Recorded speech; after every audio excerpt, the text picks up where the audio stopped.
शन्नो मित्रशं वरुणः शन्नो भवत्वर्यमा शन्न इन्द्रो बृहस्पतिः शन्नो विष्णुरुक्रमः नमो ब्रह्मणे नमस्ते वायु त्वमेव प्रत्यक्षं ब्रह्मासि त्वमेव प्रत्यक्षं ब्रह्म वदिष्यामि ऋतं वदिष्यामि सत्यं वदिष्यामि तन्मामवतु तद्वक्तारमवतु अवतु माम् अवतु वक्तारम् ॐ शान्ति शान्ति शान्तिः ॐ सहनाववतु सहनौ भुनक्तु सह वीर्यं करवावहै तेजस्विनावधीतमस्तु मा विद्विषावहै ॐ शान्ति शान्ति शान्तिः श्रुतिस्मृतिपुराणानाम् आलयं करुणालयं नमामि भगवत्पादं शङ्करं लोकशङ्करं शङ्करं शङ्कराचार्यं केशवं बादरायणं सूत्रभाष्यकृतौ वन्दे भगवन्तौ पुनः पुनः ईश्वरो गुरुरात्मेति मूर्तिभेदविभागिने व्योमवद्व्याप्तदेहाय दक्षिणामूर्तये नमः।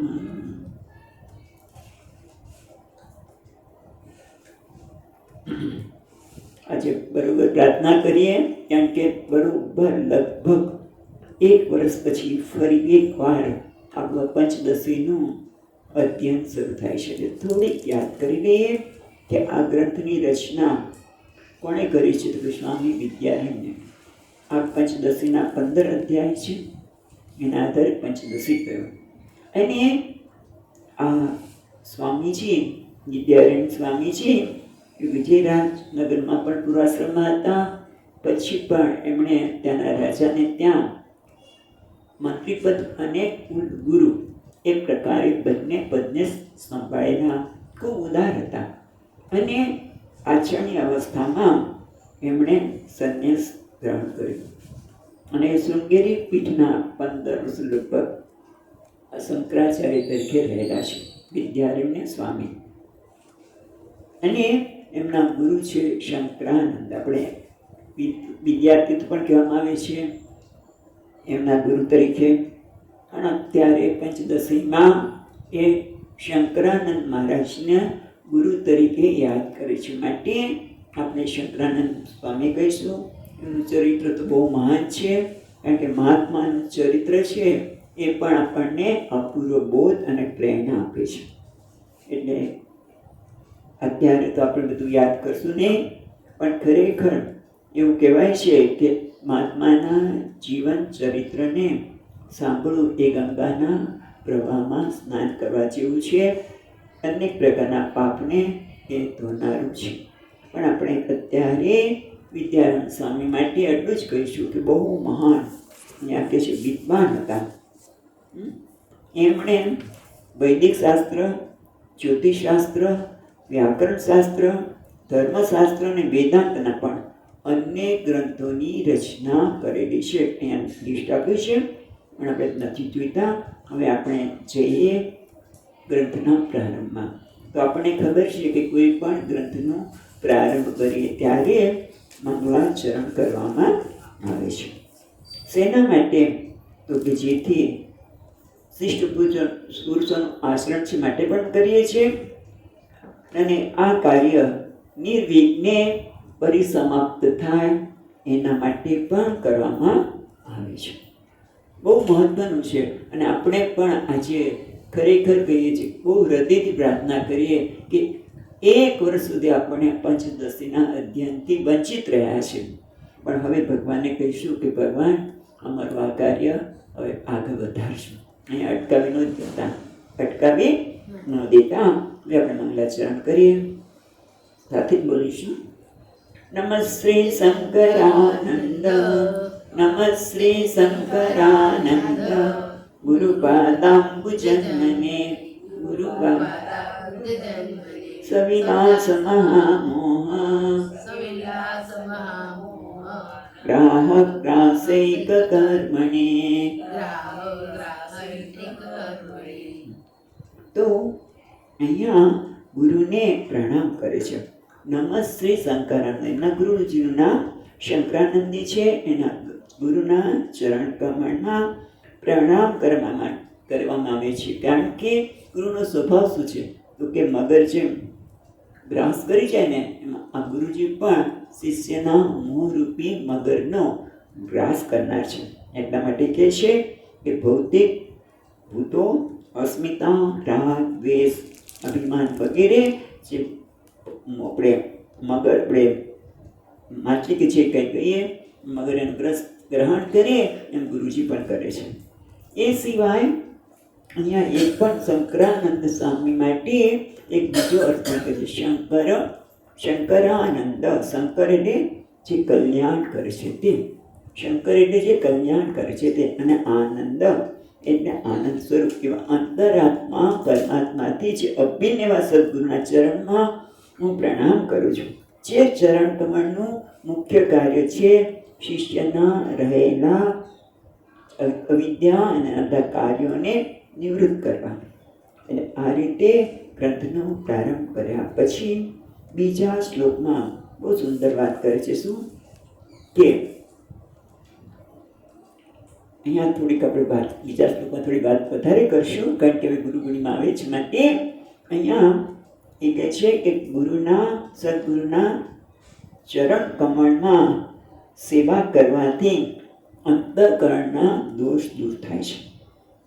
પણ એટલા માટે સદગુરુ કોને કહેવાય? તો સ્વામી આપણા દયાનંદજી મહારાજ, ગુરુજી મહારાજનો એક જ બહુ ગમતો આ શ્લોક એમને કે ગુરવઃ બહવઃ સંતિ, ગુરવઃ બહવઃ સંતિ શિષ્ય વિત્તાપહારકઃ. ગુરુ અનેક હોય છે. કેવા? શિષ્યના વિત્તને હરણ કરનારા, પૈસા વગેરેને લઈ લેનારા. પણ ગુરવ વિરલ સંતિ શિષ્ય સંતાપહારકા.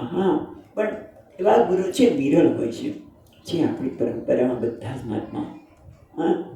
સ્વામીજી ગુરુદેવ, હવે ગુરુદેવ શબ્દ જ વાપરે ના માટે દયાનંદજી માટે, એ પછી આપણા સ્વામીજી બધા એ પરંપરાના. તમે જુઓ, કોઈ મને નથી યાદ આવતું કે જેને પૈસા પાછળ દોડતા હોય. કારણ કે આજે કોઈ પણ સંત પાસે જવાનું હોય તો લોકો ડરે. કેમ? કે હમણાં ફંડફાળો કરશે તો. સ્વામીજી ક્યારે આપણા અમદાવાદ સ્વામી જો એમની નજીક વધારે વાન થયું છે. માટે કહું છું કે ફંડફાળાની વાત નહીં, આ વસ્તુ છે તમને આ સત્કાર્ય ચાલી રહ્યું છે, બસ એની માહિતી આપે.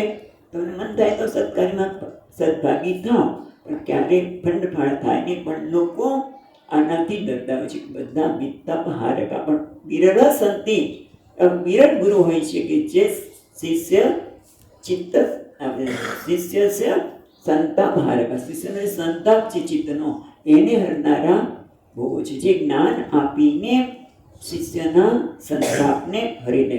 પણ આના માટે આ શ્લોકમાં કહે છે કે એવા ગુરુ જે વિરલ છે એના માટે સેવા કરવાથી જ અંતઃકરણની શુદ્ધિ થાય.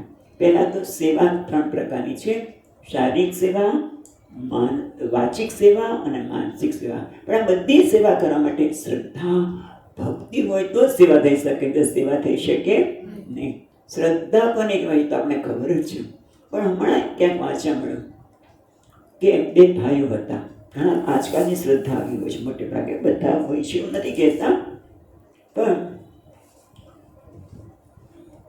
ક્યાં છે? અહીંયા છે. ઓકે, આજકાલના કેટલાક આપણે જોઈએ તો શ્રદ્ધા આ પ્રકારની છે. કારણ કે એક ઘટનાની વાત કરું છું. અહીંયા પાછું માતું ભગવાન કે આજે આ માતાની તે બરોબર નથી ઘટાડવાનું એની બે. ચાલો, 2 ભાઈઓ હતા. બંને ભાઈઓ કે એક જગ્યા માટે નાનકડો ઝઘડો થયો. મોટો ભાઈ તો ઉદાર હતો, પણ નાનો જરાક બસ હું આટલી જગ્યા આપું જ નહીં, આમ ન કરું. એક નાનકડી જગ્યા માટે બધાને કીધું છે સ્વિચ ઓફ કરી દો. જો મેં સ્વિચ ઓફ કર્યો છે, એરોપ્લેન બંધ કરી મૂકી દો. બસ આવડે નહીં, કસવાનું ચાલો બંધ થઈ જશે હમણાં. પણ બંધ શ્રદ્ધાના સમય બે ભાઈઓ હવે એક નાનકડી ભીત વચ્ચેમાં નથી, એમાં ઝઘડો થયો. પછી પંચને બોલાવ્યો. પંચના બધા પાંખો આવ્યા. એમ ગામડામાં તેવું છે ને, પંચવાળા આવે એટલે પંચમાં ને કે જો ભાઈ આ તું નાનાને કે તું ખોટું કરે છે, તારે આ જગ્યા પ્રમાણે તારે અહીંયા કરવું જોઈએ, તું ભાઈના ઓલામાં ન કર. કે તને અમે કહીએ છીએ એમાં શ્રદ્ધા નથી. તો કે પંચ તો મારા પરમેશ્વર. શું ઓલો છોકરો કહે છે, નાનો ભાઈ પંચ પરમેશ્વર, તમે કહો છો એ વાત સાચી જ છે, તમે કહો છો ખોટું નથી કહેતા, પણ હું તો આમ જ કરીશ. આની નામ શ્રદ્ધા નથી. કારણ કે આજે તમે જુઓ, શ્રી ગુરુજી કહે છે હા તમે કહો છો બધું સાચું બધું, તમે કહો છો સત્ય છે, પણ હું તો આ જ રીતે કરીશ. હા, ટેવના કારણે કરી એક વસ્તુ છે, જે હેબિચ્યુઅલ એરર છે એક વસ્તુ છે, પણ આ તો તમે ગમે તેટલું કરો, હા બહુ સરસ વાત કરે છે, પણ હું મારા વ્યવહારને જરાય બદલાવવા તૈયાર નથી. એનું નામ શ્રદ્ધા નથી. શ્રદ્ધા તો એ છે, એ સ્વામીજીના શબ્દોમાં કહીએ, ગુરુદેવના શબ્દમાં, give the benefit of doubt until you discover the fact. જે ગુરુજી કે છે શાસ્ત્ર સમજ્ઞ છે એને શાસ્ત્રમાં જે કહેવામાં આવે છે, ગુરુ દ્વારા કહેવામાં આવે છે, એમાં શ્રદ્ધા રાખેલી કે એ સાચું હશે. ભલે મને ખબર નથી પડતી. શાસ્ત્ર તો કે તું આનંદ સ્વરૂપ છું, તું પ્રેમનો ઉગવા તો સાગર છું, પણ મને તો કંઈ લાગતું નથી. કંઈ વાંધો નહીં, પણ તું એ તે એમ હોય ને વ્યવહાર કરતો, એને કહેવાય શ્રદ્ધા. તો એક દિવસ તને સત્યને જોવા માટે તક મળશે. હવે અહીંયા ગુરુની સેવાના સંદર્ભમાં કહેતા હતા કે ગુરુની પહેલાં તો શારીરિક સેવા, જો ગુરુને જરૂર હોય તો, કારણ કે ઘણા ગુરુને એના શરીરને કોઈ પગચંપી કરે, હાથ અડાડે એ પણ ન ગમે, પછી ન છૂટકે અડાડવા દેવામાં વિવાદ સુધી છે, કારણ કે પોતે અસહાય થઈ ગયા હોય, પોતાની જાતે ન કરી શકતા હોય તો. પણ એટલે આવી રીતે ગુરુની સેવા કરવી. એ સિવાય વાણી દ્વારા, વાણીની સેવા એટલે એની સ્તુતિ કરવી, બરાબર, એના ગુણનું ગાન ગાવું, એ બધી વાણીની સેવા છે. અને માનસ સેવા એટલે કોઈ દિવસ પણ ગુરુ ઉપર અભાવ ન આણવો, એટલે કે એમની નિંદા ન કરવી, પરંતુ પ્રતિદિન શ્રદ્ધા, સ્નેહ અને ભક્તિ વધતા જાય એવો ભાવ રાખવો. સદગુરુ વિશે કોઈ પણ પ્રકૃત મનુષ્ય જેવો ભાવ ન કરો. બહુ મુશ્કેલ છે. આપણા જેવા જ શરીર ધારણ કરેલા હોય એમાં મનુષ્યનો ભાવ કરે તો નિંદા, મર્યાદા દેખાવાની. મર્યાદા દેખાય એટલે નિંદા થઈ જાય કે જો આમની સામે જોઈને બોલે છે, મારી સામે જોતા નથી, આવા છે, હું આવી છું, વગેરે વગેરે થવાનું. પણ જો એમાં ભગવાનનો ભાવ કરીએ તો આપણે આમાંથી બચી જઈએ. એમાં બીજું કશું આપણે ફાયદો થાય છે. આને મનની સેવા કામ આવે છે. એક પ્રાકૃત બુદ્ધિ ન રાખીશું તો નિંદા નહીં થાય એમના ગુણોનો આપણે સેવન કરી શકીશું, ગુણોને જોઈ શકીશું. એને માનસિક સેવા કહેવામાં આવે છે. અને એમાં ખરેખર જોવા જઈએ તો લાભ કોને થાય છે? શિષ્યને છે, શ્રોતાને થાય છે. ચાલો, આપણે ઘણા લોકો ગુરુ કર્યા હોય, ગુરુ મહારાજ ઘણા દૂર રહેતા હોય અને આપણે જે ગામમાં રહેતા હોય ત્યાં ગુરુ મહારાજ તો ક્યારેક આવતા હોય, તો બીજા વક્તા છે એમાં ભાવ કરી શકાય, બરાબર, ભાવ કરીએ. ભલે આપણે એમાં ગુરુ રૂપે જોઈને એમને સાંભળીએ તો ફાયદો આપણને છે. ખરેખર એ ફાયદો આપણે થાય છે. માનસિક સેવાનો લાભ સૌથી વધુ શિષ્ય થાય છે, કારણ કે જે મેલા કપડાં હોય અને એને કલર કરીએ તો કલર લાગે નહીં. પણ જો એ શુદ્ધ હોય, ચોખ્ખું સફેદ કલર હોય, તમે જે કલર લગાવો લગાવી શકે. એમાં મનરૂપી વસ્ત્ર, રાગ, દ્વેષ, ઈર્ષા, પછી સરખામણી, સ્પર્ધા, અને તો બહુ છે. સરખામણી તો જાણે અજાણે કુટુંબના સભ્યો જ કરતા હોય છે. જો તું આવી છું, નાનપણથી તારી બેન આવી છે, બાજુવાળા છોકરો આવે છે, છોકરી આવે છે, તું કેમ પરીક્ષામાં આટલા વર્ષ નથી લાગતી, ત્યાંથી શરૂ થાય છે. ખ્યાલ આવે છે. અને સ્પર્ધા, ઈર્ષા એનાથી જન્મતા રાગ અને દ્વેષ, અને જો સ્પર્ધા બાળકમાં જો આપણે મૂકી દીધી ને તો કાં તો એનામાં અભિમાન આવશે, કાં તો પોતે પોતાને કહેવાય ને ઇન્ફિરિટી કોમ્પ્લેક્સ, હું તો કંઈ કરી શકતી નથી કે કરી શકતો જ નથી, એ બધું થાય. એમાં રંગ કેમ ચાલે? એમાં ગુરુજી એમ કહે છે કે તું પરમાત્મા તત્વ છે, તારો આત્મા પરમાત્માથી જુદો નથી. એ કેવી રીતે શક્ય બને? માટે ગુરુ સેવા કરવામાં આવે. આ 3 પ્રકારની સેવાથી આપણને જ્ઞાન થાય, અને એવા શિષ્યો પણ ગુરુને પરમાત્મા તત્વ જાણનારા, એમની સેવા કરનારા, ગુરુની સેવા કરનારા નિષ્કામ ભાવે એવા શિષ્યોને મળેલો ફાયદો આપણે જોયો છે. કોણ? શંકરાચાર્યના 4 શિષ્યોમાં તોટકાચાર્ય, જેને ગિરી તરીકે કહેતા, પથ્થર, અને આજે તોટકાચાર્ય બની ગયા. એ રીતે ઉપમન્યુનું પણ વાર્તા આવે છે. કેટલા બધા શિષ્યો છે કે ગુરુ સેવાથી તે આ જ્ઞાનના ભાગી બન્યા છે. આટલી આ બીજા શ્લોકમાં આપણે ગુરુ પૂર્ણિમા આવે છે માટે આટલી વાત કર્યા પછી હવે આપણે, તમારી પાસે ચોપડી છે, બધા પાસે એક જ પ્રકારની ચોપડી છે, એટલે કેટલાક ચોપડી ક્યાંક મૂકી આવ્યા છે, એ વાંધો નહીં. ઓકે, તો તમને આપવામાં આવશે. તો હવે પછી પહેલા આપણને કહે છે તત્વ વિવેક. આ ગ્રંથનું શું કામ શરૂઆત કરી ભાઈ? કેટલા બધા ગ્રંથ છે, તો પંચદેવથી તમે શું કામ શરૂ કરી?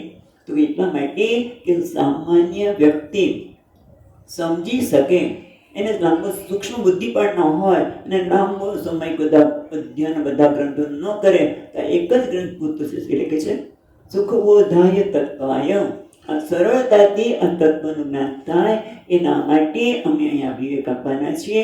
એટલા માટે આ ગ્રંથની રચના કરવામાં આવી છે. હવે આપણને આપણા જીવનના દાખલા દ્વારા આપણને તત્વ એટલે કોને કહેવાય? તો અહીંયા કહે છે તત્વ, ટીકાકાર છે પણ આમાં લખીને આવ્યા છે. તત્વ એટલે શું? તત્વ વિવેક. પહેલા તો તત્વસ્ય વિવેક, તત્વ વિવેક આ પ્રકરણ નામ છે, તત્વ વિવેક.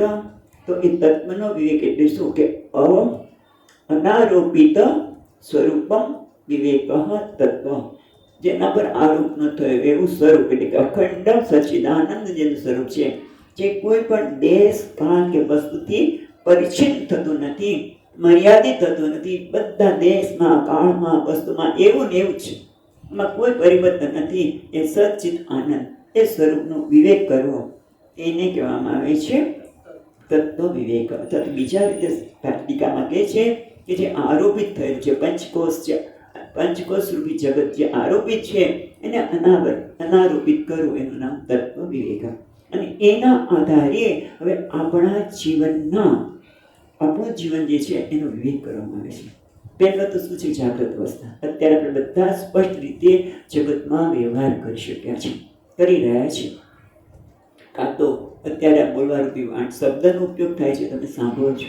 એવી રીતે શબ્દ, સ્પર્શ, રૂપ અને રસ ને ગંધ 5 વિષયો છે. અહીંયા કહે છે શબ્દ સ્પર્શાદયો વિદ્યા. હા, આ બધાનું મને જ્ઞાન થાય છે, પણ જુદું જુદું થાય. બરાબર, જુદું જુદું થાય ને. સાંભળીએ ત્યારે એક જુદું જ્ઞાન થાય, પછી સ્પર્શ કરીએ ત્યારે બીજું જ્ઞાન થાય. હા, કેટલું સુંદર છે, કેટલું સુંદર છે આંખની દ્વારા. એટલે જુદા જુદા જ્ઞાન થાય છે. જેમ એક જ ફૂલ હોય, એ ફૂલમાં તમે હાથ અડાડો તો સુંદર, પછી ફૂલ બગીચામાં હોય ને કોઈ ઘા કરે તો કંઈક અવાજ આવે, એટલે અવાજ જુદો થાય, સ્પર્શ જુદો થાય, સુગંધ જુદી થાય, પણ પુષ્પ એક જ છે. બસ આ દ્રષ્ટાંત યાદ રાખવાનું. જેમ પુષ્પ એક જ છે, એ રીતે આ 5 ઇન્દ્રિયો દ્વારા થતું જ્ઞાન જુદું જુદું ભલે હોય, પણ જ્ઞાન તો એક જ છે. જ્ઞાન એક જ છે. એ જ્ઞાન કેવું છે આપણે પછી જોઈશું. એ જ્ઞાન સ્વયં પ્રકાશ જ છે, પણ એ આપણે પછી જોઈશું. પછી 4થા શ્લોકમાં તમે ચોપડી મૂકે રાખજો, આપણે 57 શ્લોક સુધી જોયું છે, એટલે એને ભૂલી ન જઈએ કવર કરી માટે. હવે જેમ જાગૃત અવસ્થામાં કીધું જ્ઞાન એક જ છે, એમ સ્વપ્ન અવસ્થામાં પણ ભલે પદાર્થો સ્થિર નથી, જાગૃત અવસ્થામાં પદાર્થો સ્થિર છે, લાંબો સમય સુધી ટકી રહે છે, પણ સ્વપ્નમાં ફટાફટ જતા રહે, કંઈ ખબર પડે ને, સ્થિર નથી. પણ એ વખતે સ્વપ્નમાં જે તે પદાર્થનું જ્ઞાન થાય છે, એ જ્ઞાન તો એક જ છે, ભલે વિષયો જુદા જુદા છે. જે પુષ્પનું જ્ઞાન જુદા જુદા પ્રગટ થાય. સ્પર્શનું જ્ઞાન, પુષ્પના સ્પર્શનું જ્ઞાન જુદું હોય, અવાજનું જ્ઞાન જુદું હોય, પણ જ્ઞાન પુષ્પ જેમ એક છે એમ સ્વપ્નાવસ્થામાં પણ જે જ્ઞાન થાય છે એક છે. જાગૃત અવસ્થામાં પણ જ્ઞાન એક જ છે, વિષયો બદલાય છે, જ્ઞાન જુદા જુદા પ્રકારનું લાગે છે પણ ખરેખર એક જ છે. એમ સ્વપ્નમાં પણ એક જ છે. ત્યાં સ્વપ્ન અવસ્થા કોને કહેવાય, જાગૃત અવસ્થા કોને કહેવાય, બધું જ વિસ્તારથી જોયું હતું. હવે સુષુપ્તિ અવસ્થા, તો સુષુપ્તિ અવસ્થામાં શું થાય છે?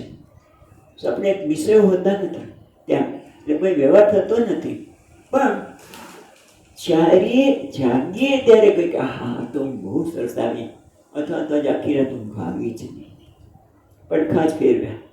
પણ કીધે કહું છું, સ્મૃતિના આધારે આપણે જે અનુભવ કર્યો હતો એની સ્મૃતિ જ છે, વિષયો નથી. સ્મૃતિ ક્યારે થાય? અનુભવ થયો ત્યારે. અનુભવ કોનો થાય? વિષયનો થાય, એટલે કંઈક જ્ઞાન હોવું જોઈએ. એટલે સ્મૃતિમાં પણ કંઈક જ્ઞાન તો છે, એટલે અહીંયા પણ સુષુપ્તિ અવસ્થામાં પણ એક જ્ઞાન છે, જાગ્રત અવસ્થામાં જ્ઞાન છે, સ્વપ્ન અવસ્થામાં પણ જ્ઞાન છે, અને સુષુપ્તિ અવસ્થામાં પણ જ્ઞાન છે. ત્રણ જ્ઞાન જુદા નથી, કેવા છે? એક જ છે. બરાબર? જાગ્રતનું જ્ઞાન, સ્વપ્નનું જ્ઞાન અને સુષુપ્તિનું જ્ઞાન એક જ છે. અનુભવ આપણે જુદા લાગતા હોય તો પણ એક જ છે. પછી 6ઠા અને 7મા શ્લોકમાં કહે છે, જેમ જાગ્રત અવસ્થાનું, સ્વપ્ન અવસ્થાનું, સુષુપ્તિ જ્ઞાન એક છે, અનેક દિવસો જાય. હા, અનેક દિવસો જાય, ત્યારે પખવાડિયું આવે, પછી માસ આવે, પછી ઋતુ બધે બદલાય, વર્ષ અને અનેકો વર્ષો જાય, પણ દરેક વખતે જ્ઞાન તો એક જ છે. એટલે પહેલા એ નિર્ણય ઉપર આવે આપણે કે જ્ઞાન એક જ છે. અને કેવું છે તો કે એ જ્ઞાન કેવું? 7મો શ્લોક આપણે વાંચવું પડશે. એમાં કહે છે, માસ આસ અબ્ધિ યુગ કલ્પેશુ. એટલે માસ હોય, યુગ હોય, કલ્પ પણ હોય, પણ એ બધામાં કેવું છે? જ્ઞાન એક જ છે, એમાં કોઈ ફેરફાર થતો નથી. એ જ્ઞાન કેવું છે એની વ્યાખ્યા જાણવા જેવી છે. શું છે? નો દેતિ નાસ્તિ મેકે, નાસ્તિ એકા સંબિત એષા સ્વયં પ્રભા. આ જ્ઞાન કેવું છે? ન ઉદેતિ, આ જ્ઞાનનો કોઈ ઉદય થતો નથી. ન અસ્તમેતિ, બસ આટલું આપણે ખ્યાલ છે. જ્ઞાન બધામાં એક જ છે, કલ્પો જાય તો પણ જ્ઞાન એક જ, પણ એનો ઉદય પણ નથી થતો, અસ્ત પણ નથી, પણ કેવું છે? સ્વયં પ્રભા. એ આપણે જાણી શકીએ છીએ. તમને જ્ઞાન છે? પૂછી જુઓ, મને આનું જ્ઞાન છે કે નહીં, એવું આપણે નથી કેવું પડશે. જ્ઞાન સ્વયં પ્રભા છે, સ્વપ્રકાશ છે, અને એટલા માટે એ ચેતન છે. સ્વયં પ્રભા પણ છે, જ્ઞાન કેવું છે? ચેતન છે. ચેતન જ જ્ઞાન થાય ને, જળને જ્ઞાન થાય પ્રભુ, ચેતનને જ્ઞાન થાય. જ્ઞાન ચેતન સ્વરૂપ છે અને સ્વપ્રકાશ છે, જેનો ઉદય પણ નથી, અસ્ત નથી. આ આપણે યાદ રાખવાનું. ન ઉદેતિ નાસ્તિ ન અસ્તિ એકા, એક જ સંબિત એષા સ્વયં પ્રભા. એક જ જ્ઞાન છે, જેનો ઉદય પણ નથી, અસ્ત પણ નથી, અને જે સ્વયં પ્રકાશ છે, એને જાણવા માટે બીજા કોઈ જ્ઞાનની જરૂર નથી. એટલું થઈ ગયા પછી એટલે જ્ઞાન નિત્ય છે. બરાબર? એટલે જ્ઞાન નિત્ય છે. નિત્ય એટલે કે દરેક દિવસો, એક દિવસનું હોય, 15 દિવસનું હોય, માસ, કલ્પ, બધામાં એક જ જ્ઞાન છે, એટલે નિત્ય જ્ઞાન. અને બીજું કેવું છે? સ્વયં પ્રભા. હવે આગળ કે છે, એટલે સ્વયં પ્રભા અને નિત્ય જ્ઞાન છે કોને છે? આત્માને. એટલે આત્માનું સ્વરૂપ છે. હવે કે છે આ કેટલું સુંદર રીતે આપણે ધીમે ધીમે આપણા જ વ્યવહારમાંથી આપણે લઈ જાય છે. પહેલાં કે જ્ઞાન નિત્ય છે બતાવ્યું, અને પછી કીધું સ્વયં પ્રભા. બરાબર? પહેલાં તો નિત્ય એટલા માટે કે પહેલાં તો જાગ્રત અવસ્થાથી શરૂ કર્યું. જાગ્રત અવસ્થાનું જ્ઞાન એક, ભલે વિષય બદલાય, જ્ઞાન આપણે જુદું લાગે, પણ જ્ઞાન તો એક છે. ફૂલ યાદ રાખવાનું, દ્રષ્ટાંતમાં તરત યાદ આવે. પછી સ્વપ્નનું એક, એટલે સુષુપ્તિનું પણ એક, પછી દિવસો જાય, માસો જાય, જ્ઞાન એક છે, નિત્ય જ્ઞાન. અને કેવું છે? સ્વયં પ્રભા, સ્વપ્રકાશ છે. એ કોનું છે? કોને છે? આત્માનું સ્વરૂપ છે, મારું સ્વરૂપ છે. અને એટલા માટે એ કેવું છે? પરમ પ્રેમાસ્પદ. એ કીધું પરમ પ્રેમાસ્પદ આત્માનું જે સ્વરૂપ છે એ પરમ પ્રેમ આસ્પદ છે. કેમ કે બીજી રીતમાં નાયમ ભૂયા ભુવમ ન ભૂયાસમ.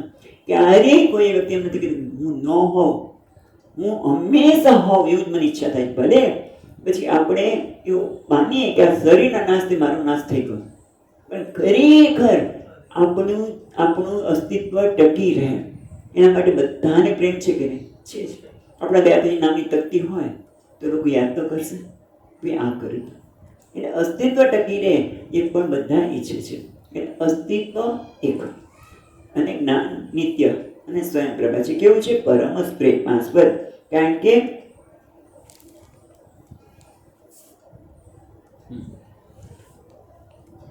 કોઈને પોતાના દુઃખી માણસ તરીકે જોવો ગમતો નથી, બધાને આનંદ જોઈએ છે, પ્રેમ જોઈએ, પરમ પ્રેમાસ્પદ. પણ તમે કહો છો ગુજરાતી વાંચવું જ પડશે. તો 8મા શ્લોકમાં જે લખ્યું છે કે જે વસ્તુ નિત્ય અને સ્વયં પ્રકાશ નથી હોતી તે આત્મ સ્વરૂપ હોતી નથી, પણ અનાત્મ હોય છે. જેમ કે ઘડું. દુઃખી માણસનો પોતાનો દ્વેષ જોવામાં આવે છે, તે દ્વેષ આત્મા સંબંધનો નથી. કારણ કે પ્રતિકૂળ પોતાના દેહની પ્રતિકૂળના આધારે માણસ દુઃખી થાય છે. એ નથી જોતા.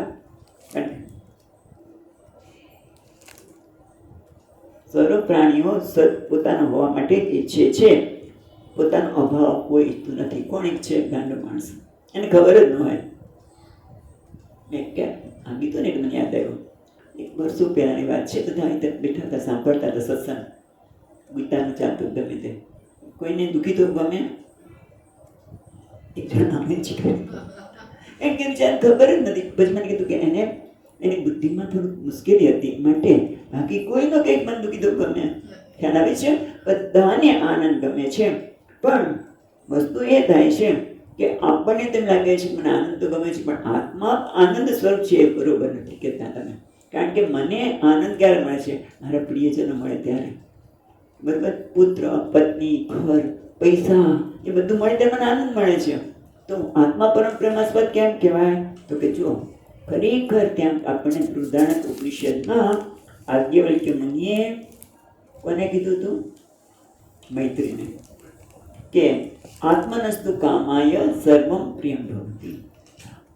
આત્માના માટે જ મને બધી વસ્તુ પ્રિય છે. જેમ કે બહુ દ્રષ્ટાંત યાદ આવી ગયું. એક માણસ બહુ પૈસો ભેગો કર્યો, ખૂબ પૈસો, સોનાની લગડીઓને બધું. કેમ? પૈસા માટે પ્રેમ હતો. હવે ખબર પડી કે ઇન્કમ ટેક્સ વાળા દરોડો મારવા આવે છે. ખબર પડી ગઈ પહેલાથી. એટલે પૈસા લઈને એ તો ભાગી ગયો ગાડીમાં. ક્યાંક મૂક્યા, પણ પાછળ જો ગાડી ઇન્કમ ટેક્સ વાળી ગાડી પણ પાછળ આવતી હતી.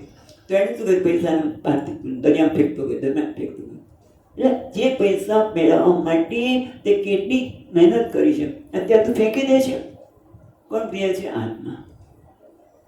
પૈસા નહીં. મિત્રો, કોઈ પણ વસ્તુ પ્રિય ક્યારે છે? કે જ્યાં સુધી મને ઉપયોગી લાગે ત્યારે. જરા એની ઉપયોગિતા ગઈ એટલે છોકરા માટે પણ પેપરમાં આવી છે, મારે બે છોકરા સાથે કઈ વ્યવહાર કરશો નહીં, તને એટલો પ્રિય હતો ને, એટલો તો પ્રેમ એમાંથી આવે તો ક્યાં થતું માને. એટલે આત્મા જ પરમ પ્રેમાસ્પદ છે. એટલા માટે કે છે ત્યાં સુધી શું નક્કી કર્યું એમણે? 10મા શ્લોકમાં બધાનો વાત કરી. એક તો આત્મા સત સ્વરૂપ છે. હું હોઉં એવું બધાને ગમે છે, હું ન હોઉં ક્યારેય એવું ગમતું નથી, એ સત સ્વરૂપ છે. પછી આત્મા ચિત્ત સ્વરૂપ છે, એટલે કે જ્ઞાન સ્વરૂપ છે, અને જ્ઞાન એક જ છે એ વાત કરી. અને શું કીધું? આત્મા આનંદ સ્વરૂપ છે. બરાબર ને? એટલે આત્મા કેવો છે? સચ્ચિત આનંદ. અને પરમાત્મા એ પણ સચ્ચિદાનંદ છે. જય સચ્ચિદાનંદ. કોણ? શિવજી. ત્યારે ભગવાન રામજી સીતાજીની શોધમાં જઈ રહ્યા છે, ત્યારે મા પાર્વતી સાથે બંને પાછા જઈ સત્સંગ કરતા કરતા પાછા આવે છે. ત્યારે ભગવાનને જોઈને કે જય સચ્ચિદાનંદ. પેલા રડે છે ત્યારે પણ જય સચ્ચિદાનંદ. પરમાત્મા કેવો છે? સચ્ચિત આનંદ. અને આત્મા સચ્ચિત આનંદ. બે સચ્ચિદાનંદ હોય જ નહીં. એટલે કયા છે? એક જ. આત્મા કેવો છે? સચ્ચિદાનંદ બ્રહ્મ. આત્મા છે, બ્રહ્મ છે. એ અહીંયા વાત કરી. કયા? 10મા શ્લોકમાં. હવે 11મા શ્લોકમાં આપણે જોઈએ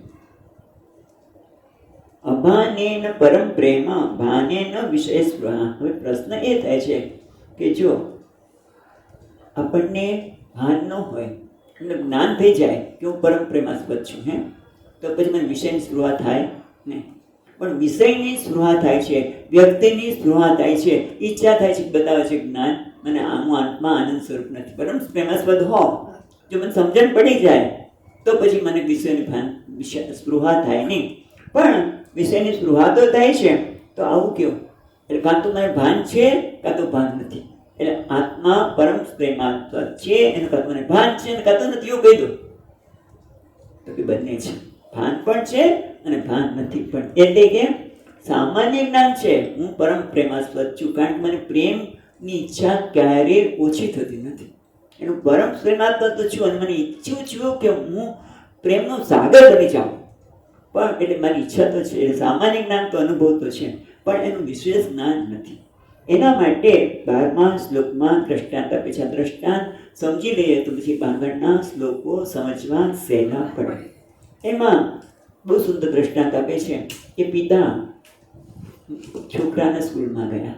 મારું છોકરું ભણે છે કે નહીં જાણવા માટે. હવે સ્કૂલમાં અંદર તો કેવી રીતે જવાય? કારણ કે બધા છોકરાઓ ત્યારે પાઠ કરતા હતા. એટલે એને થયું કે હા, મારો છોકરાનો પણ અવાજ આવે છે, પણ કયો અવાજ એના છોકરાને છે ખબર નથી. ખ્યાલ આવે છે?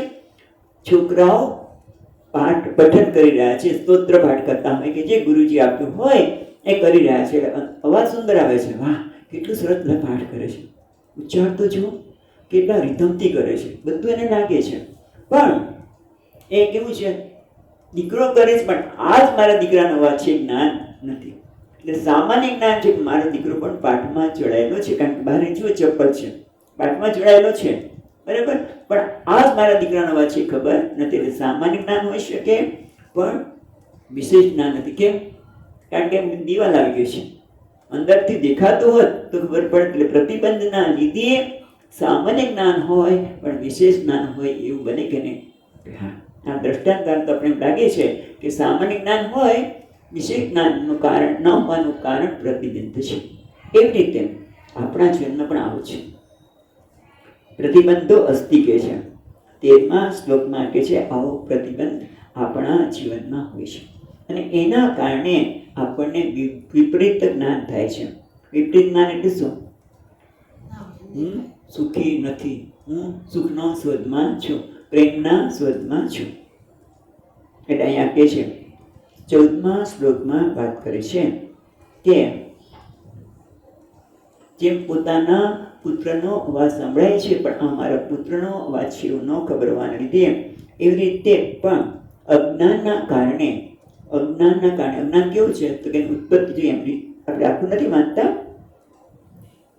પણ એ બીજી લીટીમાં અનાદિ શબ્દ વાપરે. ઇહ અનાદિ અવિદ્યા એવ વ્યામોહેક નિબંધનમ.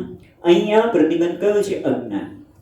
જે અજ્ઞાન કેવું છે? જે અનાદિ છે. અનાદિ એટલે કે જેની ઉત્પત્તિ પણ નથી, અનાદિની ઉત્પત્તિ નથી, પણ એ વિપરીત જ્ઞાન ઉપજાવી શકે છે. એટલે વિપરીત એટલે મને આનંદની શોધમાં છું, મને આનંદ જોઈએ છે, મને પ્રેમ જોઈએ છે, મને સ્વીકાર જોઈએ છે, મારા અસ્તિત્વનો સ્વીકાર કરો. આ બધું જ કેના લીધે? વિપરીત જ્ઞાન છે.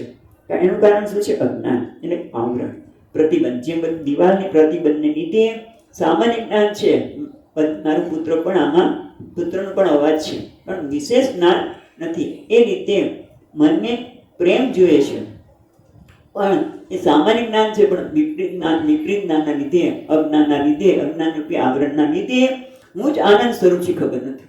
એટલે હું આનંદની શોધ કરું છું. એના વિપરીત જ્ઞાન. વિપરીત જ્ઞાનનું કારણ અજ્ઞાન છે. બરાબર? આટલું સ્પષ્ટ થઈ ગયું.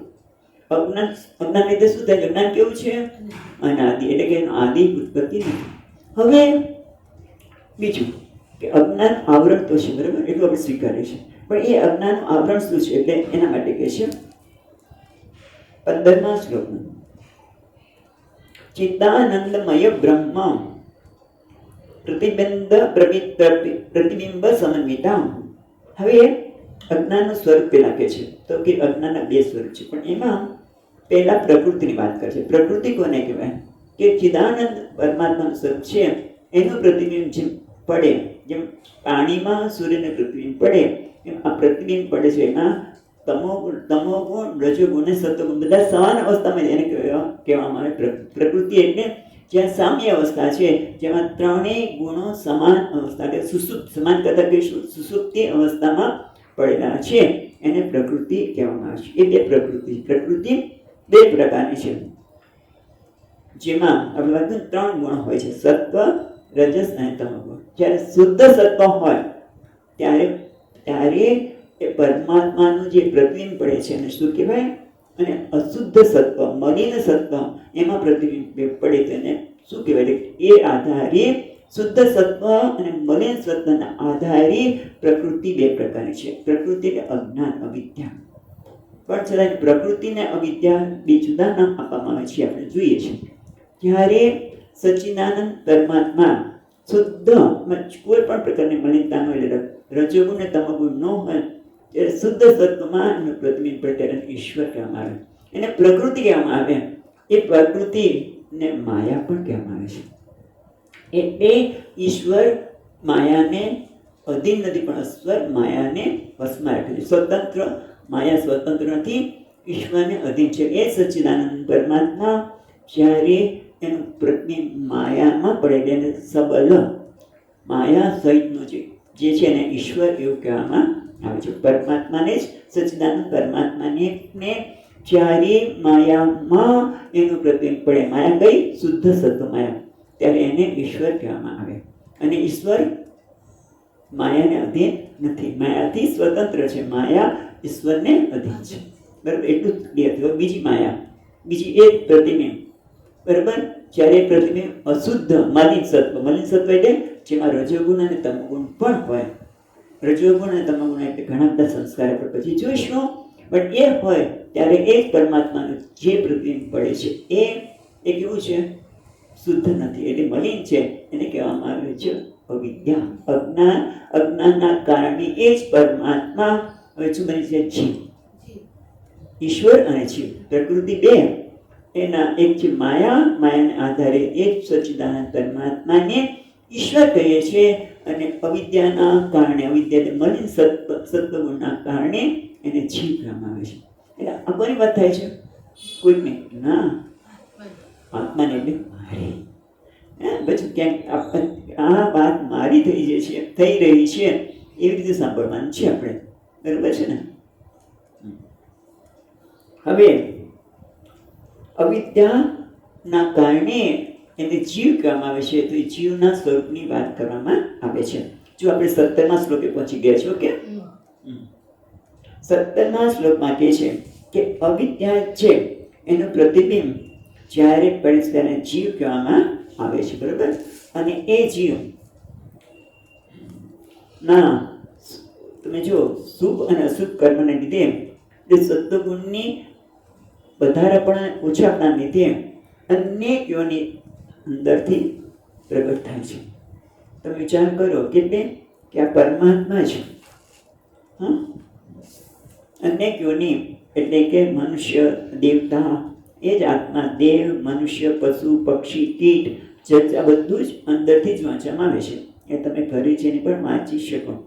જળ વગેરે ભેદોમાં જોવામાં આવે છે. અને આ સચ્ચિદાનંદ પરમાત્માનો જ્યારે જીવ તરીકે આપણે કહીએ છીએ, જેને જીવ કહે છે, એટલે કે કારણ શરીર, જેના કારણે જુદા જુદા પ્રકારના શરીર મળ્યા છે. અજ્ઞાનના કારણે, અજ્ઞાનનું કારણ શું છે? અજ્ઞાનના કારણે જે કંઈક શુભ અને અશુભ કર્મ થાય છે અને એના આધારે અનેક યોનિક મળે છે, એટલે કે એનું કારણ છે. અજ્ઞાન શું છે? જીવનું કારણ છે. એને કારણ શરીર કહેવામાં આવે છે. અને આ કારણ શરીરને, કારણ શરીરમાં જ્યારે હું પણ આવે છે ત્યારે એને પ્રાજ્ઞ કહેવામાં આવે છે. આ બધા માંડુક્ય ઉપનિષદ શબ્દ છે. પ્રાજ્ઞ, તેજસ, જ્ઞાન. તો હવે આપણે પ્રાજ્ઞ સુધી પહોંચ્યા. એટલે કે સુષુપ્તિ અવસ્થામાં અજ્ઞાન જ હોય છે. આપણે જોયું ને, અજ્ઞાન જ હોય છે અને એને પ્રાજ્ઞ કહેવાય છે. સુષુપ્તિ અવસ્થાના અભિમાની જીવને પ્રાજ્ઞ કહેવામાં આવે છે. એ પણ અહીંયા આપણે નોંધ કરી રાખીશું. હવે સૂક્ષ્મ શરીરની વાત કરે છે. કારણ શરીર તો ખરું, પણ કારણ જ્યારે અભિવ્યક્ત થાય, બરાબર, વીજળી કારણ કહેવાય. બરાબર, પણ એ બલ્બમાં આવે, પણ બલ્બમાં આવે ત્યારે પણ લાઈટ કરીએ, વીજળી કરીએ, પણ બલ્બ થયો નહીં. ના, વીજળી છે, બલ્બ પણ છે, પાવર પણ છે. ઓકે, વીજળી છે પણ છતાં બલ્બ થતો નથી. કેમ? બલ્બ ઉડી ગયો. કેમ? અંદરના ફિલામેન્ટ બધું જુદા પડી ગયા. એટલે સૂક્ષ્મ શરીરને કહેવાય. એટલે સૂક્ષ્મ શરીર પણ જરૂરી છે. ખાલી કારણ શરીર એ શરીર જરૂર, પણ સૂક્ષ્મ શરીર પણ અભિવ્યક્ત માટે જરૂર છે. એટલે સૂક્ષ્મ શરીરની વાત કરે છે. તો કે છે કારણ શરીર. આ કયો શ્લોક છે? 18મો. કારણ શરીરના અભિમાની જીવને આપણે પ્રાર્થના કહ્યું, બરાબર. પણ એને સુખ દુઃખની આપણે સુખ અને દુઃખનો અનુભવ કરવા માટે, કારણ જે શરીર કર્મ કરે છે અનુભવ કરવા માટે પરમાત્માએ એને સૂક્ષ્મ શરીર આપ્યું. અને એના માટે પહેલા પરમાત્મા શું કર્યું? પંચમહાભૂતની રચના કરી. કયા? બધાને ખબર છે, આકાશ, વાયુ, અગ્નિ, જળ અને પૃથ્વી, બરાબર. એ પાંચનો શરૂ કર્યું. પણ હવે પાંચે જે કયા છે? આકાશ, વાયુ, અગ્નિ, જળ અને પૃથ્વી, બધાનું પાછા અજ્ઞાનનું કારણ છે. અને વિદ્યામાં કયા ગુણ છે? સત્વ, રજસ અને તમોગુણ. ખ્યાલ આવે છે? સાથે જ રહેવાનું છે. સત્વ, રજસ અને તમોગુણ. તો આકાશમાં પણ સત્વ, રજસ અને તમોગુણ હોઈ શકે, બરાબર. વાયુમાં પણ હોય ને બેન, બરોબર છે. સત્વ, રજસ અને તમોગુણ. એવી રીતે પાંચ ભૂતમાં સત્વ, રજસ અને તમોગુણ હોય છે. હવે અહીંયા કહે છે આ સત્વગુણ, આકાશનો જે સત્વગુણ છે ને, એમાંથી શબ્દની ઉત્પત્તિ થઈ. અને શબ્દ સાંભળવા માટે જ્ઞાનેન્દ્રિય, શ્રોતેન્દ્રિય થશે ને, શબ્દને સાંભળવા માટે શ્રોતેન્દ્રિય, આ બધું અંદર આવે છે. આપણે તો ખાલી 19મા શ્લોકની વાત કરીએ છીએ. એવી રીતે હવે વાયુથી શું થાય? સ્પર્શની અનુભવ થાય. એટલે સ્પર્શેન્દ્રિયની જરૂર પડે. અને સ્પર્શ ઇન્દ્રિય શરીરમાં ક્યાં છે? સર્વત્ર છે. સર્વત્ર છે ને. અને આપણે શબ્દ માટે આપણે કર્ણેન્દ્રિય એક સ્થાને એને ગોળક કહેવાય. બહારનો ભાગ છે ગોળક, અંદર કર્ણેન્દ્રિય છે. હવે પછી કારણ કે કર્ણેન્દ્રિય કામ ન કરે તો કે ગમે તેટલું સ્વામીજી અવાજ કરીને મોટેથી બોલીને તો સંભળાતું નથી. કેમ? કારણ કે કર્ણેન્દ્રિય છે એના જે દેવતા છે એનો અનુગ્રહ જતું રહ્યું છે. એ બધી વાત પછી આવશે. પછી આપણે આવી વાયુ, પછી વાયુનો સ્પર્શ, પછી આવે તેજ, અગ્નિ. અગ્નિનો છે રૂપ, અગ્નિથી રૂપનું દર્શન થાય. એટલે કયું આવે? આંખ, નેત્રેન્દ્રિય. પછી આવશે જળ. જળનો જળથી શું થાય? બહુ મીઠું લાગ્યું આજ તો. પાણી બહારથી આવ્યા હોય, તડકામાંથી આવ્યા હોય, પાણી પીએ ત્યારે કેટલું મધુરતા અનુભવાય. ક્યાંથી અનુભવાય છે? જીભથી. સ્પર્શ એટલે એનાથી એને કહેવાય આપણે જીવવાને, બરાબર, રસેન્દ્રિય, રસનો અનુભવ કરીએ એ રસેન્દ્રિય. હવે બીજું નાખો, આમ થાય કેમ? કે કેવી ગંધ આવે છે? કાં તો હા, કેવી સુગંધ આવે છે? એ કઈ? પૃથ્વી તત્વ. પૃથ્વી તત્વનો સત્વગુણનો ગંધ. અને એનાથી કઈ વર્ષ થશે? નાસિકા. એટલે ટૂંકમાં પહેલા પરમાત્માએ 5 તત્વ ઉત્પન્ન કર્યા, આકાશ, વાયુ એ. અને એના સત્વગુણમાંથી આ 5 ઇન્દ્રિયો એટલે જ્ઞાન ઇન્દ્રિયો, જેના દ્વારા જ્ઞાન થાય છે, જ્ઞાનેન્દ્રિયો. અને એ બધા સત્વગુણ, 5 તત્વ છે, એના સત્વગુણ ભેગા થાય તેને અંતઃકરણ કહેવામાં આવે છે. અંતઃકરણ મન, બુદ્ધિ, 4, ક્યારેક 4 અંતઃકરણ વિભાગ કહે છે, ક્યારેક 2 કહે છે. અહીંયા 2 જ કહે છે, બુદ્ધિ અને મન. એટલે 5 કેટલા થયા? હવે કુલ 5 જ્ઞાનેન્દ્રિયો અને 1 અંતઃકરણ. અંતઃકરણના 2 ભાગ. હવે રજોગુણ બાકી રહ્યો. રજોગુણ એ ખરો ને. તો રજોગુણના પગ પાછળ જુઓ. એમાં રજોગુણ છે, એમાંથી પણ પૃથ્વી, જળ, વાયુ બધા તત્વો ભેગા થશે કે નહીં? પણ એમાં જુદી જુદી ભેગા થશે. અહીંયા જે સ્પષ્ટ સરળતાથી જોતા હતા એ ખબર ન પડે. આપણે પુસ્તકના આધારે જ આપણે કહી શકીએ કે આ પ્રકારનું છે. એટલે પ્રાણમાં જે આપણું પ્રાણાયામ, સ્વાપાનાયામ, સ્વાજી બોલીએ છીએ, એમાં પ્રાણ છે એ આપણા જળ અને વાયુ તત્વને આધારે બનેલો છે. એનું સ્થાન ક્યાં છે? હૃદયમાં. આ વાત એટલે કરીએ છીએ, તમે જોજો આયુર્વેદિકમાં આ બધા તત્વને આધારે તમને દવા આપે છે. એક તો મને યાદ છે, હું તમને કહીશ તમને. પછી એવી રીતે એટલે પ્રાણ છે એ જળ અને વાયુ તત્વનો રજોગુણમાંથી બનેલો છે. એનું સ્થાન છે હૃદયમાં, બરાબર. હવે આવે અપાન વાયુ. અપાન વાયુમાં પૃથ્વી તત્વ છે અને વાયુ તત્વ, બધા વાયુ તત્વ તો રહેવાનું છે. તો જ કહેવાય ને પ્રાણ. પ્રાણ જે પંચ પ્રાણ કહે છે, પ્રાણ એટલે વાયુ તત્વ. એટલે વાયુ તત્વ બધામાં રહેશે, પણ બીજા તત્વ અંદર ભળશે. પહેલા જોયું પ્રાણમાં જળ તત્વ અને વાયુ તત્વ, પછી અપાન વાયુમાં પૃથ્વી તત્વ અને વાયુ તત્વ. અને એનું સ્થાન છે નાભી.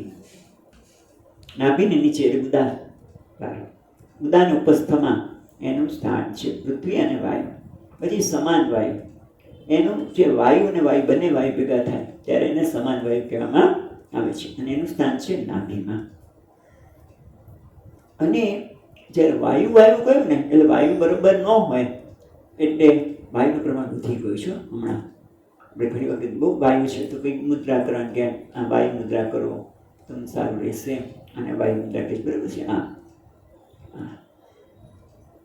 એ તો બધું હતું. પણ આયુર્વેદિકમાં દવા માટે પણ કહે છે કે જ્યારે વાયુ બરોબર ન હોય ત્યારે એનું સમાન વાયુ શું કરે છે, વાયુનું બધા શરીરમાં બધી વાયુનું વિચરણ કરે છે. હવે જે બરોબર ન હોય તો ત્યાં બ્લોકેજ આવી જાય. એટલે બ્લોકેજ આવે એટલે પગ દુખે છે, હાથ દુખે છે, કમર દુખે છે, હાથ દુખે છે. બ્લોકેજને દુખાવો ખ્યાલ આવે છે. તો એના માટે મેં એક વાંચ્યું હતું અને એનો અનુભવ પણ કરી રહ્યા છે કે એમાં ગળો, પછી સૂંઠ અને હરડે એનું પ્રમાણ મધ સાથે લેવામાં આવે છે. 2 આંગળીની 1 ચપટી હોય એવા 3 ચપટી ગળો, 2 ચપટી હરડે અને 1 ચપટી સૂંઠ. પણ તમે તમારી ચપટી દરેક વખતે જુદી ભરાયો, કારણ કે જેવી તમારા શરીરની સ્થિતિ. એટલે તમે ઘણા લોકો શું કરે, આળસ આવે, સ્વામીજી હું તો એક વખત માફ કરી દીધું છે એટલે પ્રમાણે કરું છું, બધું ભેગું કરી દો પછી એટલી ચમચી લઈ લો. એ ન ચાલે. બધું ભેગું પણ ન કરાય, જુદું રાખીને તો બાયડી વાત કરું છું. અને એને મધમાં ચાટી જાઓ તમે સવારે અને બપોરે જમ્યા પછી, સાંજે નહીં. આ મારું જ્ઞાન નથી, માંથી પ્રાપ્ત કરેલું જ્ઞાન છે, પણ વૈદ્યરાજનું છે અને અનુભવ છે કે એનાથી ઘણો ફાયદો થાય છે દુખાવામાં. એનીવે આપણે બાયદી બે સમાન વાયુની વાત કર્યા પછી ઉદાન વાયુ, એમાં અગ્નિ તત્વ અને વાયુ તત્વ છે, જેનું સ્થાન છે નાસિકા. નાસિકાથી નાભી, નાસિકાથી નાભી સુધી ઉદાન વાયુનું સ્થાન છે. એટલે ઉદકાર અને આપણું બહાર નીકળે છે ને બધું અહીં નાભીથી નાસિકા સુધીનું સ્થાન છે. અને વ્યાન વાયુમાં આકાશ તત્વ અને વાયુ તત્વ છે. હા, એટલે આ વાયુ એને જે વાત કહી એનું પ્રમાણ પણ પાછું અમુક ટકાનું બધું છે, એની વિસ્તારથી વાત આપણે કરતા નથી. પણ આ બધી વાત ક્યાં થાય છે કે રજોગુણમાંથી જે છે કર્મેન્દ્રિયો અને વાયુનું આપણે સાથે લઈ લીધું. ચાલો એ 22મા શ્લોકનું પણ સાથે લઈ લીધું. પેલા તો રજોગુણમાંથી 5 કર્મેન્દ્રિયો કઈ કઈ તો આપણે ખબર છે કે વાણી, જેનો આકાશ તત્વથી બનેલી છે. પછી હાથ, એ વાયુ તત્વ, હાથમાં છે એ હાથમાં લેવા દેવાની જે રજોગુણની છે ને એ શક્તિ છે એ તેજને દે છે. નહીં સોરી, હાથમાં પછી વાયુ આવે, આકાશ વાયુ, વાયુથી હાથ. પછી અગ્નિ તત્વ, તેજ તત્વથી પગ, પગમાં અગ્નિ તત્વ હોય તો બરાબર કામ કરે.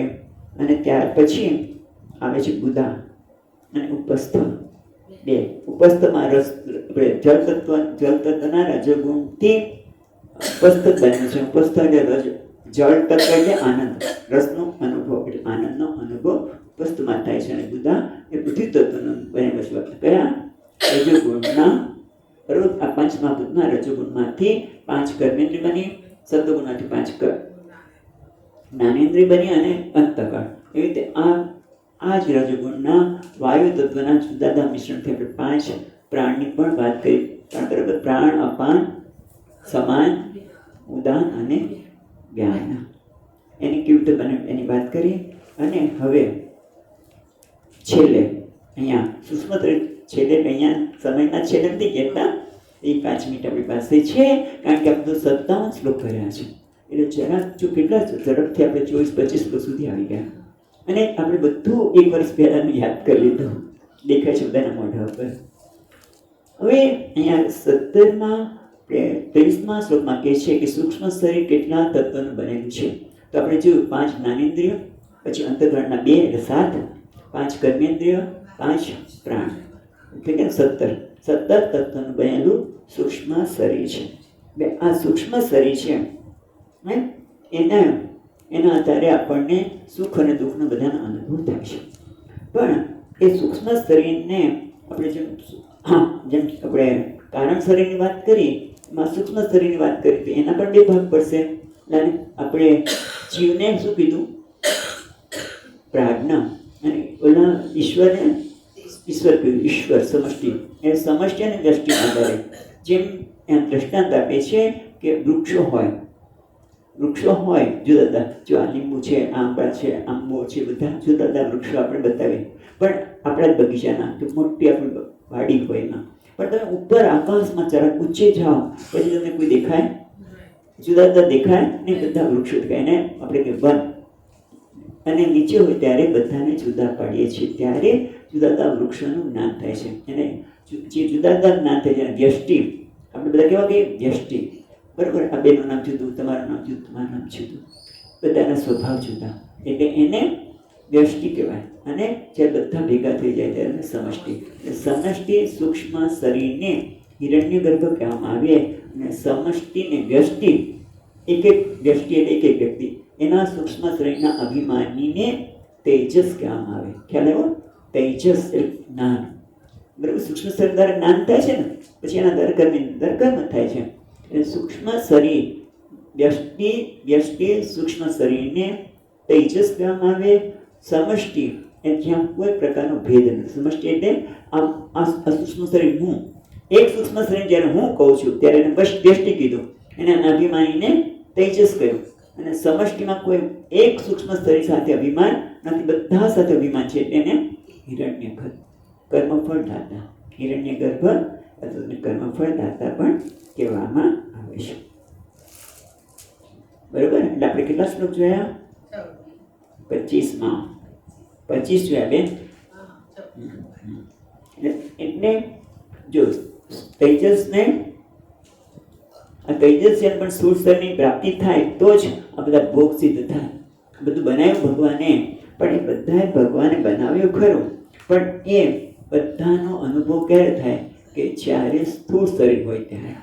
એટલે વિચાર કરો, બહુ સુંદર આપણે ચર્ચા ત્યારે કરી હતી કે ભગવાન કેવા છે? જે છે ઐશ્વર્ય ધરાવનાર પૂર્ણ માત્રામાં. બરાબર? ઐશ્વર્ય, ધર્મ, યશ, સ્ત્રી, કીર્તિ, વૈરાગ્ય બધું પૂર્ણ માત્રામાં ભગવાન. પણ એ ભગવાનને તમે જુઓ કે દરેક જીવને એના કર્મો ભોગવા માટે એવા શરીર આપ્યા. શરીર આપ્યા એટલું જ નથી, એ શરીરને માટે ભોગના વિષય બનાવ્યા, અન્ન બનાવ્યું. અને અન્ન બનાવ્યું એટલા માટે કે કોઈ જીવ ભૂખ્યો ન રહે. બરોબર? અન્ન તમે જો કે કોઈ પણ ભૂખ્યું ન રહે, એટલી પણ વ્યવસ્થા. બધી ચર્ચા આપણે 26મા શ્લોકમાં કરવાના છે કે અન્ન બનાવ્યું ભગવાને, કેટલી એની કરુણા, ઉદારતા, કે કોઈ ભૂખ્યો ન રહે. કીડીને કણ, હાથીને મણ, એટલું જ નહીં. એક વાર્તા યાદ આવે છે કે શિવાજી મહારાજ, તમે કોઈ ભગવાન છે અને બધા અન્ય અનાજની વ્યવસ્થા કરે છે એવું જ્યારે કીધું ત્યારે સ્વામી રામદાસના ગુરુએ ત્યારે માનવા તૈયાર નહોતા. એટલે કે શિવા હાથોડી લે, હાથોડી પથ્થર પર મારે, પથ્થર તૂટી ગયો, જોયું તો ત્યાં કીડી છે, અને કીડીના મોઢામાં ચોખાનો દાણો છે. બોલો ક્યાંથી આવ્યું? ભગવાનની કૃપા, ભગવાનની કરુણા. આપણને વિશ્વાસ નથી, પણ ખરેખર એ પરમાત્મા કેટલો ઉદાર છે, દયાળુ છે, એના બધા આપણે સંતાન છે. એ રીતે તો એ બધાને જુદા જુદા જે પ્રકારના કર્મ કર્યા હોય એવા પ્રકારના શરીર આપે છે. અને શરીર આપે છે એટલું નહીં, એ શરીરને માટે જે કંઈ જરૂર છે એના કર્મ પ્રમાણે એ બધું જ આપે છે. પણ ક્યારે ભૂખ્યો નથી રાખતો, કર્મ પ્રમાણે પણ એ ભૂખ્યો નથી રાખતો. એ વસ્તુ નોંધ કરવા જેવી છે. 84 લાખ યોની બનાવી. બોલો 84 લાખ શરીરો બનાવ્યા. આપણે સૂક્ષ્મ શરીરને ભોગવા, એના કર્મને ભોગવા માટે સ્થૂળ શરીરમાંથી 84 લાખ યોની બની. અને બધી યોનીના આકાર, રૂપ બધું જુદું હોય. અને અત્યારે તો ખબર કેટલા બધા હમણાં બધા લોકો કહે છે કે જેમ જેમ દિવસો જતા જાય, જેમ બધા કોરોના વખતે કેવા વાયરસ થયા, હમણાં કયો વાયરસ છે? જાતિ વાયરસ. પછી નવી યોની થઈ ને એ જીવને ભોગવા માટે. ખ્યાલ આવ્યો? એટલે કેટલી યોની ભગવાન બનાવે છે. અને કેવી રીતે બનાવે? તો સ્થૂળ શરીરમાંથી. બરાબર? સ્થૂળ શરીર કેવી રીતે બન્યું? તો પંચમહાભૂત. એ પંચમહાભૂતમાંથી ગયો તો બાકી રહ્યું સત્વગુણમાંથી જ્ઞાનેન્દ્રિય, અંતઃકરણ, રજોગુણમાંથી કર્મેન્દ્રિય અને પંચપ્રાણ. હવે તમોગુણ રહ્યું. એ તમોગુણનું પાછું ભેગું કરે છે. કેવી રીતે? પંચીકરણ કે છે. પંચીકરણ કરે એટલે સ્થૂળ રૂપ ધારણ કરે છે. એ આપણને બધાને યાદ છે. યાદ છે? હા, જોઈ લે તો તમોગુણ, દરેક તમોગુણના પાછા ભાગ પાડવામાં આવે છે. એક અડધો અને બીજા અડધાના પાછા ચોથો ભાગ. ક્યારે? ચોથો ભાગ. જો એટલે આપણે વિચાર કરીએ, યાદ આવતું હોય તો કે એક જ પૃથ્વી તત્વ, દાખલા પેલા આકાશ તત્વ લઈએ, એક અડધું આકાશ તત્વનો અડધો ભાગ અને બાકીના 4 તત્વો છે એ પણ પોતાનો 1/4 ભેગો કરે તો આ થાય ને, થાય કે નહીં? અડધું થાય ને, તું ગણિત ગણો તો ઉપર 1/4 4 ઉપર અને 4 4 8 16 એટલે 4 ભાગ્યા 16 થશે, 1/2 એટલે ટૂંકમાં આ રીતે એમાંથી પંચીકરણ થયું, બરોબર? 5 તત્વમાં બધાએ પોતપોતાનો અડધો ભાગ રાખી બાકી બીજાએ પોતાનો 1/4 ભાગ ઉમેરી કરે અને આ પૃથ્વી તત્વ જે આપણે પંચમહાભૂતનું સર્જન થયું, એટલે કે સ્થૂળ શરીરનું સર્જન થયું. અને એના માટે એ સ્થૂળ શરીરને ભોગવવા માટે, સૂક્ષ્મ શરીરને ભોગવવા માટે 14 લોકનું સર્જન કર્યું ભગવાન. કેટલા લોકનું સર્જન કર્યું? 14 લોક, બરાબર? ભૂ ભુવઃ સ્વઃ મહઃ જન તપ અને સત્યમ ઉપર, બરાબર? પછી નીચેના તલ અતલ વિતલ સુતલ તલાતલ મહાતલ રસાતલ ને પાતાળ, એમ કરીને બધા ભુવન રચના કરી અન્ન વગેરે ભોગી પદાર્થો બનાવ્યા. અને હવે આપણે વિચાર કરીએ કે સ્થૂળ શરીર, બરાબર? સમષ્ટિ સૂક્ષ્મ શરીરના અભિમાનીને આપણે હિરણ્યગર્ભ કહ્યું, એમ સમષ્ટિ સ્થૂળ શરીરના હું પણ કહે અભિમાન કરે તો વૈશ્વાનર, બરાબર? વૈશ્વાનર અથવા તો વિરાટ કહેવામાં આવે છે. અને જીવને વિશ્વ, ફરી વાર જોઈએ, સ્થૂળ શરીરના અભિમાનીને વૈશ્વાનર તત્વ વિરાટ અને જીવને વ્યષ્ટિને શું કીધું? વિશ્વ. પછી સૂક્ષ્મ શરીરના અભિમાની પરમાત્માને સૂક્ષ્મ શરીરમાં સમષ્ટિને હિરણ્યગર્ભ અને વ્યષ્ટિને તેજસ અને સુસુપ્તિમાં વ્યષ્ટિને એટલે કે જીવને પ્રાજ્ઞ કહીશું અને પરમાત્માને ઈશ્વર, બરાબર? હવે આટલી સુધી આપણે જોયું, વિશેષ કાલે જઈશું. પણ ઘણું બધું આપણે આજે કવર કરી દીધું. 28 શ્લોક લગભગ કરી દીધા. 28 થી 30 પણ જોઈ શકાય. 28 શ્લોક સુધી જોઈ લીધું છે. ઈચ્છીએ કે કાલે આપણે પૂરું જોઈ લઈએ અને આગળ વધી શકીશું. ઓમ પૂર્ણમદઃ પૂર્ણમિદં પૂર્ણાત પૂર્ણમુદચ્યતે પૂર્ણસ્ય પૂર્ણમાદાય પૂર્ણમેવાવશિષ્યતે. ઓમ શાંતિ શાંતિ શાંતિ. શંકરં શંકરાચાર્યં કેશવં બાદરાયણં સૂત્રભાષ્યકૃતૌ વંદે ભગવन्तौ પુનઃ પુનઃ. ઈશ્વરો ગુરુરાત્મેતિ મૂર્તિભેદ વિભાગિને વ્યોમવદ્ વ્યાપ્તદેહાય દક્ષિણા